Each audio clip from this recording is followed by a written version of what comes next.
Bonjour éclaireur Pro-Vérité, bonjour à tous mes condisciples de la grande classe éclaireur Pro-Vérité. Mon édito aujourd'hui a pour titre « Cet homme, quel boulet à nos pieds ». Qu'est-ce qu'il est mal fagoté dans la tête et même dans sa mise vestimentaire. Observe-le, en lui et place d'une chemisette, il arbore une robe. Je comprends qu'il soit sujet à une sudation excessive, mais de là à se vêtir d'un sac. Mais alors, qu'est-ce qu'il aime les poches? Les poches, il en coupe partout sur ses vêtements. Et surtout, dans son cerveau. Des halogènes sont déguerpis des terrains délétères, meurtriers en temps de pluie. Baba Taradji s'en fait une poche sur le torse. Lui ne sort jamais lorsqu'il fait beau. En bon mâle hyène, il n'est attiré que par la charogne. Il emporte la forte odeur d'ailleurs. C'est ainsi observer sa mise vestimentaire. Vous remarquerez qu'il s'est taillé une nouvelle poche, et ce, à la faveur des déguerpis de l'abattoir. L'abattoir, remarquez-le, est son élément, car on y trouve tout ce qui l'attire, lui. Le sang rance des bêtes, le contenu de leurs boyaux. C'est aussi ce qu'il aime voir. Il aime la violence et le sentiment de suprématie que dégage l'égorgeur de la vache. Le regard triste de l'animal sentant sa fin proche. Voilà le domaine de définition de Laurent. Il est l'incarnation charnelle de la nocivité. Ne le perdons pas de vue, chers miens. Je parie qu'il est entré en contact avec ceux qui étaient entrés en rébellion contre la décision de moderniser l'abattoir. Ayons-le à l'œil.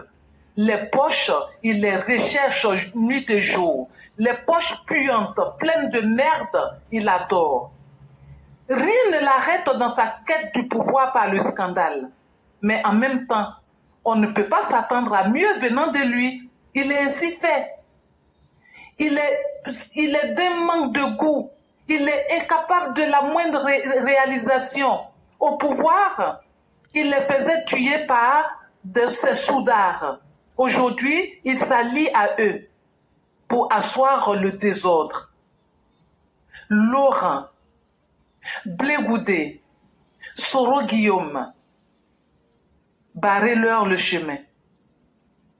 Les Ivoiriens d'aujourd'hui n'ont rien à attendre de ce trio infernal. Merci et à bientôt. Merci infiniment, chère mère. Merci encore pour ce rappel, mais surtout ces avertissements. Laurent Lamort. Laurent Lamort, c'est ces individus-là qui n'a de plaisir que de prendre les Ivoiriens comme des bœufs, les mettre à la chaîne et leur administrer une mort des plus horribles. Laurent Gbagbo aura au moins eu un bilan macabre et un bilan qui fait froid dans le dos. C'est celui d'avoir été capable d'exterminer les Ivoiriens et d'en ressentir un plaisir sans limite. Mesdames et messieurs, derrière tout ce que nous sommes en train de vous dire, c'est un schéma de la violence qui a été dessiné et mis en place par les opposants. Soyez les maîtres de vos propres vies. En vérité, aucun être humain n'a le droit d'aimer quelqu'un d'autre plus que lui-même. Chers Ivoiriens, ayez de l'amour pour vos propres vies. Et éloignez-vous de ces personnes-là qui veulent la violence. Comme l'a dit Mère Blanc, c'est leur domaine de définition. Ils ne peuvent pas faire mieux que ça. Mais ne laissons pas aussi ces personnes-là nous pourrir nos vies. Elles en ont déjà trop fait. Et à un certain moment, il faut pouvoir les freiner pour leur dire qu'il y a un temps pour toute chose dans la vie.